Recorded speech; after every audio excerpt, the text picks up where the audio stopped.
Thanks for watching. Don't forget to like, subscribe and share.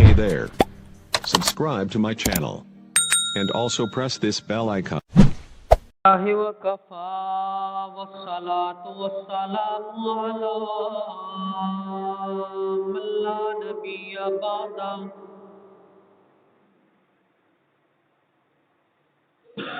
أرسله بالحق بشيرا ونذيرا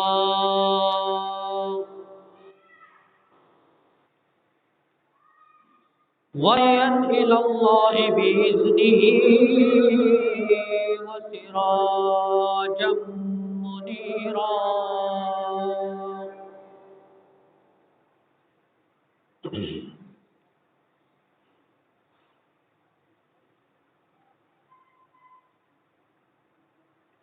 أما بعد فأعوذ بالله من الشيطان الرجيم. بسم الله الرحمن الرحيم.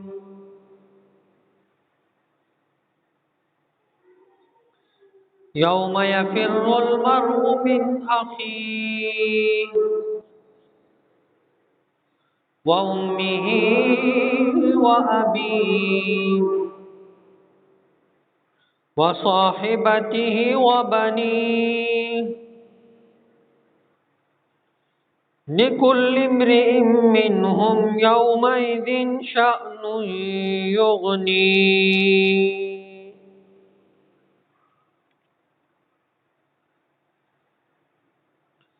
آمنت بالله صدق الله العظيم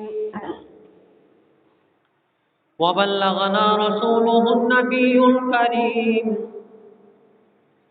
ونحن على ذلك لمن الشاهدين والشاكرين والحمد لله رب العالمين.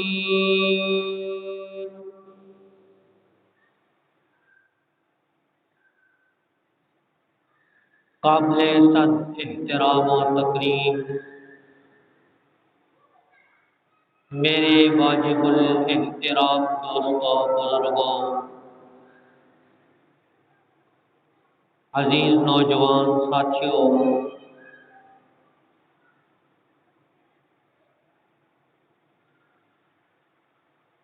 رمضان المبارک کے رحمتوں اور برکتوں والے مہینے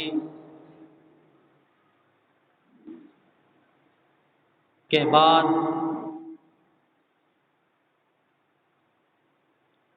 یہ شوال کا مہینہ ہے. فرمایا کہ جو رمضان المبارک کے 6 روزے رکھتا ہے، رمضان المبارک کے پورے مہینے روزے رکھتا ہے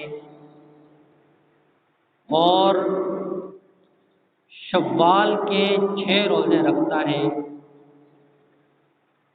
تو اس کو پورے سال کے روزے رکھنے کا ثواب ہوتا ہے.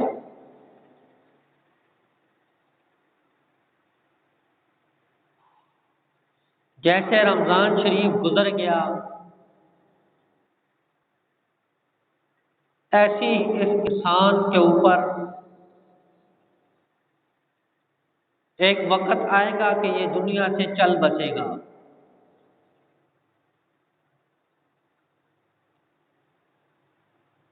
اور اس فانی دنیا کو چھوڑ کر عبدالآباد اور ہمیشہ والی جو زندگی ہے وہ اس کو مل جائے گی.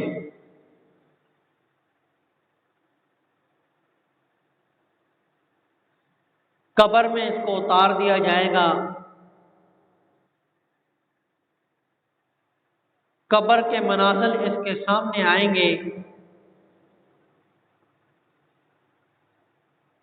یہاں تک کہ قیامت برپا ہو جائے گی. سور پھونکا جائے گا، تمام انسانیت جن کے اوپر موت طاری ہو چکی، سب اپنی قبروں سے نکل کر میدان محشر میں جمع ہوں گے۔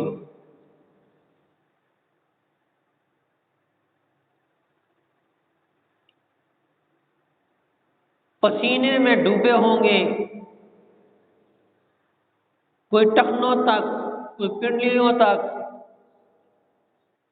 کوئی گھٹنوں تک، کوئی ناف تک، کوئی گردن تک، اور کوئی بالکل بیچ میں ڈوبا ہوگا۔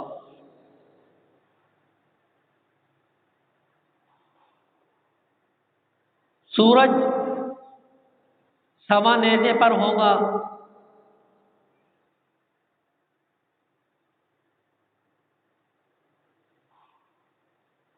انسان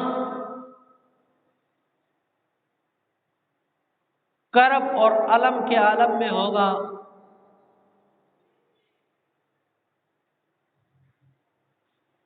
سخت پریشانی میں ہوں گے،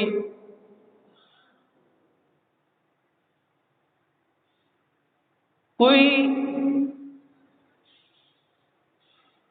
مداوا نہیں ہوگا، ہر آدمی عذاب میں مبتلا ہوگا۔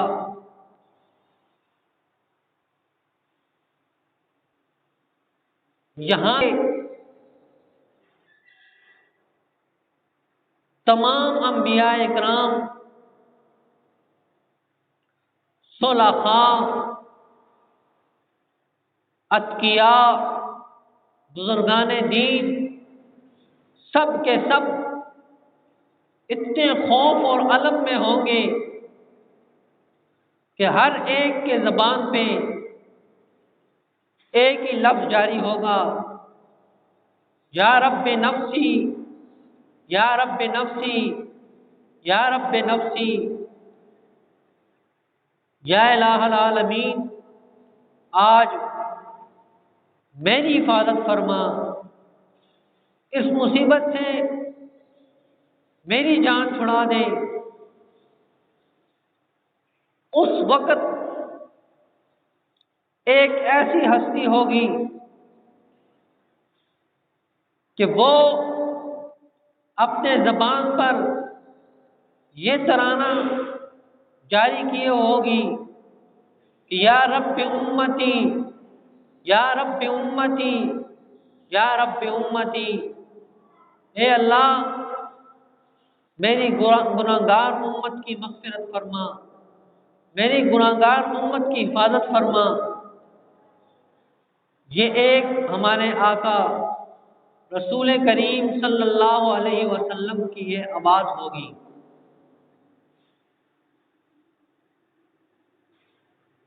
قیامت کے ہولناک منظر میں جب لوگ دیکھیں گے کہ ہمارا کوئی مداوا نہیں، اللہ تعالی جلال میں ہے، تو تمام انسانیت حضرت آدم علیہ السلام کے پاس آئے گی، آدم علیہ السلام سے عرض کرے گی کہ آپ پہلے انسان ہیں اور انسانیت کا وجود آپ کی وجہ سے آیا ہے، آپ اللہ سے سفارش کیجئے کہ حساب کتاب شروع ہو۔ آدم علیہ السلام فرمائیں گے کہ میری ہمت نہیں کہ میں اللہ کے سامنے حاضر ہو سکوں۔ وہ کہیں گے نوح علیہ السلام کے پاس جائیں۔ نوح علیہ السلام کے پاس جب آئیں گے تو نوح علیہ السلام فرمائیں گے کہ میری ہمت نہیں، میں نے اپنے بیٹے کی سفارش کے لیے اللہ سے دعا کی تھی، اگر اللہ مجھ سے پوچھ لے تو میں کیا جواب دوں گا۔ پھر سیدنا ابراہیم خلیلullah کے پاس تشریف لائیں گے، وہ بھی یہی کہیں گے کہ آپ عیسیٰ علیہ السلام کے پاس چلے جائیں۔ عیسیٰ علیہ السلام کے پاس جب جائیں گے تو کہیں گے آپ روح اللہ ہیں، اللہ نے آپ کو کن کہہ کر پیدا کیا ہے، اللہ کے امر سے آپ پیدا ہوئے ہیں، آپ ہی اللہ سے سفارش کیجئے کہ حساب کتاب شروع ہو۔ تو عیسیٰ علیہ السلام فرمائیں گے کہ یہ میرے بس کی بات نہیں، میں آپ کو ایک شخصیت بتا سکتا ہوں کہ یہ وہی کر سکتے ہیں، ان کے علاوہ اس میدان میں کوئی ایسا آدمی نہیں جو اللہ کے سامنے کھڑے ہو کر سوال و جواب کر سکے۔ فرمایا وہ کون ہے؟ ہاں وہ محمد الرسول اللہ ہے صلی اللہ علیہ وسلم، وہی اللہ سے درخواست کر سکتے ہیں کہ امت کا حساب شروع کیا جائے۔ پوری انسانیت آپ صلی اللہ علیہ وسلم کے پاس تشریف لائے، سارے کے سارے وہاں حاضر ہوں گے۔ آپ صلی اللہ علیہ وسلم کو فرمائیں گے کہ آپ اللہ سے سفارش کیجئے کہ یہ عذاب جو ہم پہ مسلط ہے یہ ختم ہو جائے۔ تو اس وقت آپ صلی اللہ علیہ وسلم نے فرمایا کہ میں عرش کے پاس سجدے میں گر جاؤں گا اور اللہ سے گڑ گڑا کر سوال کروں گا کہ یا اللہ یہ عذاب ہم سے ختم فرما اور حساب کتاب شروع فرما دے۔ آپ صلی اللہ علیہ وسلم نے فرمایا جو کلمات اس وقت میں کہوں گا وہ اللہ میرے دل میں القاء فرمائیں گے۔ روایات میں آتا ہے کہ آپ صلی اللہ علیہ وسلم زار و قطار رو رہے ہوں گے، اللہ رب العزت فرمائیں گے اٹھو سوال کرو۔ آپ صلی اللہ علیہ وسلم فرمائیں گے کہ حساب کتاب شروع کیا جائے۔ روایات میں یہ الفاظ موجود ہیں کہ اللہ رب العزت اتنے جلال میں ہوں گے کہ ذرہ بھی ان کے جلال کا اگر دنیا میں آ جائے تو دنیا نہیں رہ سکتی۔ موسیٰ علیہ السلام فرماتے ہیں یا اللہ میں آپ کو دیکھنا چاہتا ہوں، تو اللہ رب العزت نے فرمایا موسیٰ تو نہیں دیکھ سکتا۔ موسیٰ علیہ السلام لاڈلے پیغمبر تھے، انہوں نے کہا نہیں میں دیکھنا چاہتا ہوں۔ اللہ رب العزت نے فرمایا اس پہاڑ کو دیکھو، اگر اس تجلی کو تو نے برداشت کر لیا تو تو مجھے دیکھ لے گا۔ ذرا سی تجلی پڑی، موسیٰ علیہ السلام بے ہوش ہو گئے۔ وخر موسیٰ صاعقا، موسیٰ علیہ السلام بے ہوش ہو گئے۔ اتنی سخت تجلی اور جلال ان کا کتنا، آپ صلی اللہ علیہ وسلم سے فرمائیں گے اللہ کہ لاؤ کس کا حساب کروں، کس سے حساب کی ابتدا کروں۔ روایات میں موجود ہیں آپ صلی اللہ علیہ وسلم سیدنا صدیق اکبر رضی اللہ تعالیٰ عنہ کو پیش کر دیں گے کہ حساب کرو۔ اللہ رب العزت کا غصہ ٹھنڈا ہو جائے گا۔ آج میں اور آپ بڑے آسانی سے کہہ دیتے ہیں کہ اللہ غفور الرحیم ہے، اللہ بخشنے والا ہے۔ ہم ایسے کہتے ہیں جیسے اللہ تعالیٰ ہمارا چھوٹا بھائی ہے،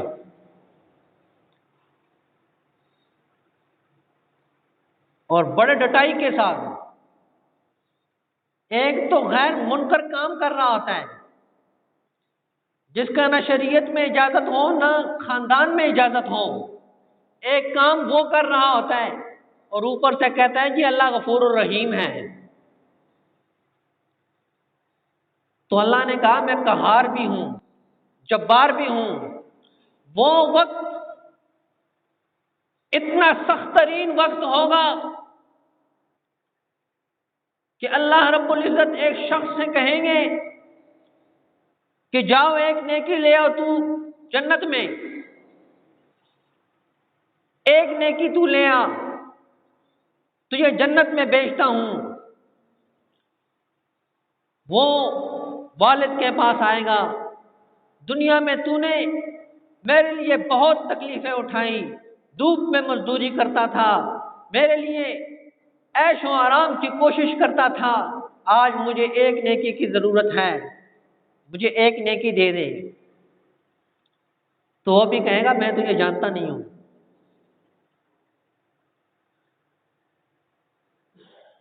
باپ بھاگ جائے گا اس سے، پھر وہ ماں کے پاس آئے گا، ماں جس کی حکمت کی انتہا نہیں، جو سب کچھ بھول جاتی ہے، سب قصور بھول جاتی ہے، بیٹے کو سینے سے لگا لیتی ہے، وہ ماں جب اس کے پاس یہ بیٹا آئے گا کہ اماں تو نے میرے لیے بہت تکلیف اٹھائی ہے دنیا میں، آج مجھے ایک نیکی چاہیے، ایک نیکی مجھے دے دو، وہ ماں بھی بھاگ جائیں گی۔ وہ کہیں گے ہم کس مصیبت میں پڑے ہیں، یہ کدھر آ گیا ہے؟ یہ سکی ماں بھاگے گی، سکی ماں۔ پھر وہ بھائی کے پاس جائے گا، بھائی کو کہے گا تو میرا بازو تھا، دنیا میں میرے اوپر کسی قسم کی تکلیف آتی تھی تو میرے ساتھ کھڑا ہو جاتا تھا، ہر مصیبت میں پریشانی میں تو میرا ساتھ دیتا تھا، آج مجھے ایک نیکی کی ضرورت پڑ گئی ہے، مجھے ایک نیکی دے دے۔ وہ بھائی پہچاننے سے انکار کر دے گا۔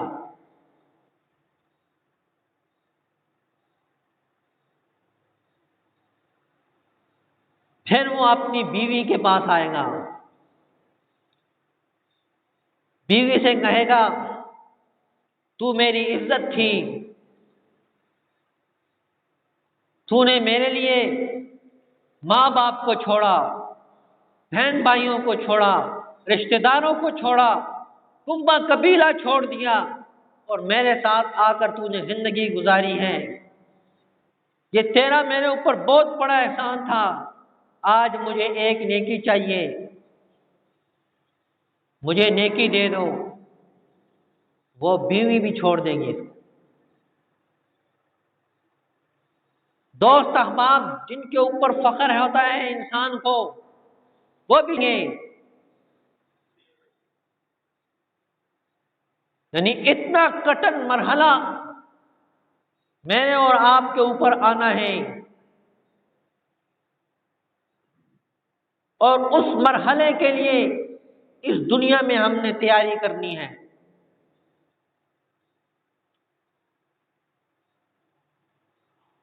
اور حساب ایسے نہیں ہوگا، یہ دنیا کی عدالت نہیں ہوگی، اور نہ ہی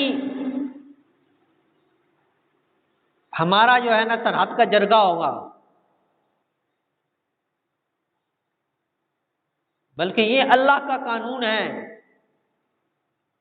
اللہ کی عدالت ہوگی۔ جرگے میں آدمی کہہ دیتا ہے جی میرے حق میں فیصلہ کرو،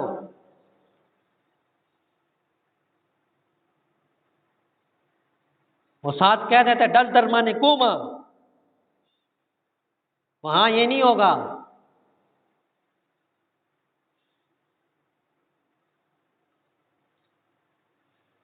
ایک شخص کہے گا کہ میرے بچوں کو لے لو، میرے گھر والوں کو لے لو، میرے کنبے اور قبیلے کو لے لو فدیے کے اندر، اور مجھے چھوڑ دو، میں جنت میں چلا جاؤں۔ تو اللہ فرمائے کلا، ہرگز نہیں، ایسے نہیں ہو سکتا، تو مجرم ہے، تو ہی جائے گا جہنم میں۔ اور جو دنیا کے اندر نیک اعمال کرتا رہا، دین کے اوپر چلنے کی کوشش کرتا رہا،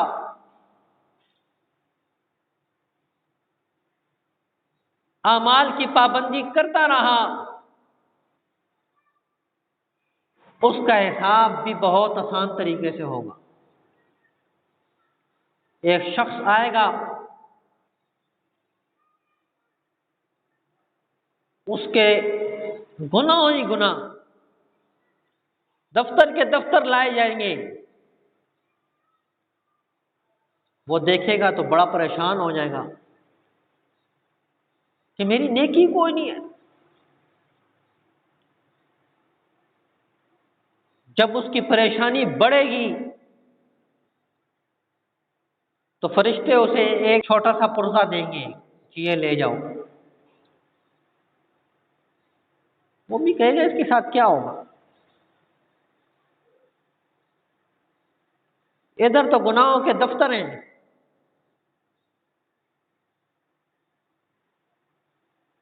اور یہ پرزہ کیا کام دے گا؟ وہ پرزہ جب ترازو میں رکھا جائے گا وہ گناہوں کا پلڑا اڑنا شروع کر دے گا، وہ خوشی کے عالم میں پوچھے گا یہ کیا چیز ہے؟ تو فرشتے بتائیں گے تو نے اخلاص کے ساتھ درود شریف پڑھا تھا، یہ وہی پرزہ ہے، یہ وہی تیرا درود شریف ہے۔ ایک روایت میں آتا ہے کہ تو نے اخلاص سے کلمہ پڑھا تھا، یہ وہی کلمہ ہے جس نے تجھے نجات دے دی۔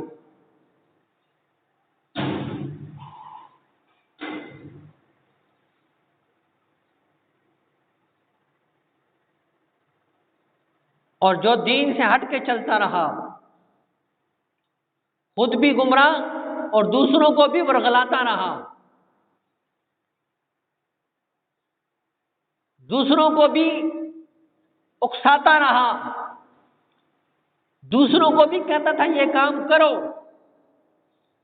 اس کا جو حشر ہوگا، حکم ہوگا کہ اس کو اوندے منہ جہنم میں ڈال دو۔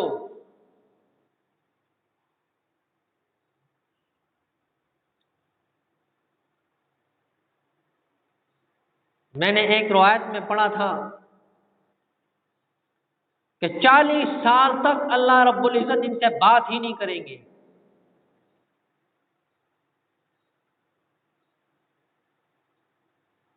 یہ پانی مانگیں گے، پانی نہیں دیا جائے گا،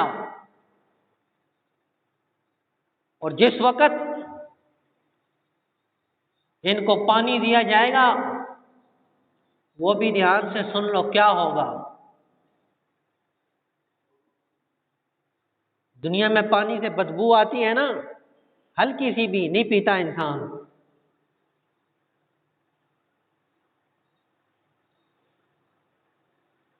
گلاس تھوڑا سا گندا ہو نہیں پیتا، اور ماشاءاللہ کرونے نے تو اتنا ڈرا دیا ہے کہ جھوٹا پانی بھی نہیں پیتے، گلاس بھی 2 دفعہ دھوتے ہیں پھر پیتے ہیں۔ اللہ سے اتنا نہیں ڈرے، کرونے سے ڈر گئے، اللہ سے نہیں ڈرتے۔ آپ صلی اللہ علیہ وسلم نے فرمایا پردہ کرو، عورتوں کو پردہ کرو۔ یہ کہتے ہیں جی ہمارا جسم ہماری مرضی، تم مولوی کون ہوتے ہو؟ کرونا آیا نا تو انہی نے پہلے برقع پہنا ہے، منہ بھی چھپا دیا، ابھی تمہاری کیوں نہیں مرضی ہے؟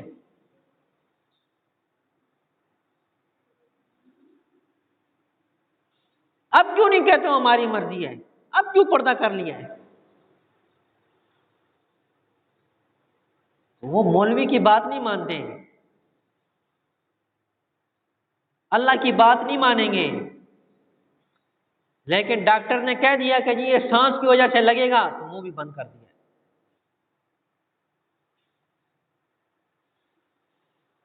میں عرض کر رہا تھا کہ دوسرے لوگوں کو بھی ورغلاتا ہے، اور جو ہے ان کو غلط کام کی طرف اکساتا ہے، تو جب ان کو پانی دیا جائے گا تو پانی کیا ہوگا؟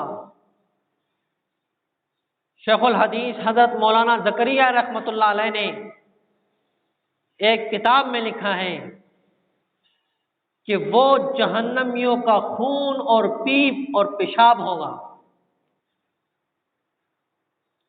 اور وہ کھولتا ہوا اس کو دیا جائے گا، جب وہ منہ کے قریب لائے گا تو منہ پھٹ جائے گا، اور جب پیے گا تو اندر سے آنتڑیں نکل کے باہر آ جائے گی۔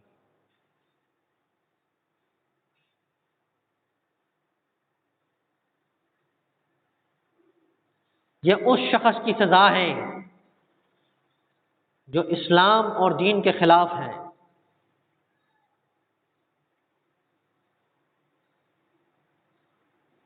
اور دیندار لوگوں کو اللہ رب العزت آسانی کے ساتھ بھیج دے گا، جنت میں چلے جائیں۔ تو یہ تب ہوگا میرے واجب الاحترام دوستوں بزرگوں کہ دنیا میں انسان اللہ اور اس کے رسول صلی اللہ علیہ وسلم کے طریقے پر چلے۔ اگر دنیا میں وہ غیروں کے طریقے پر چلے گا، غیر لوگوں کا طریقہ اختیار کرے گا اور زبان سے کہے گا جی بڑے اچھے لوگ ہیں جی، کلمہ پڑھ لیں تو جنت میں چلے جائیں گے، تو یہ آدمی بھی خطرناک ہے۔ ہو سکتا ہے اسی کو وہاں لے جا کر نا وہاں پٹائی شروع ہو جائے۔ ایک چھوٹی سی بات بتاتا ہوں،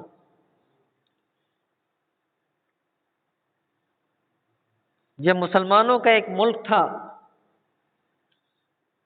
اس میں ایک آدمی رہتا تھا،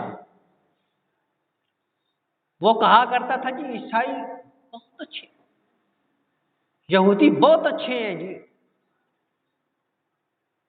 یہ اس کی رٹ تھی۔ آپ دیکھیں اپنے معاشرے میں یہ رٹا لگا ہوا ہے،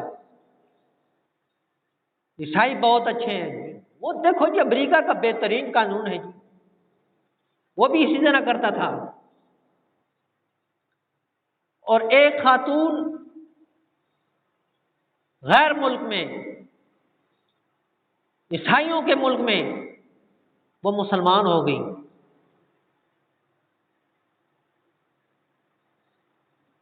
اب جب یہ آدمی مرا نا تو اس کو دفن کیا گیا، اور ادھر وہ بھی فوت ہو گئی، اس کو بھی دفن کیا۔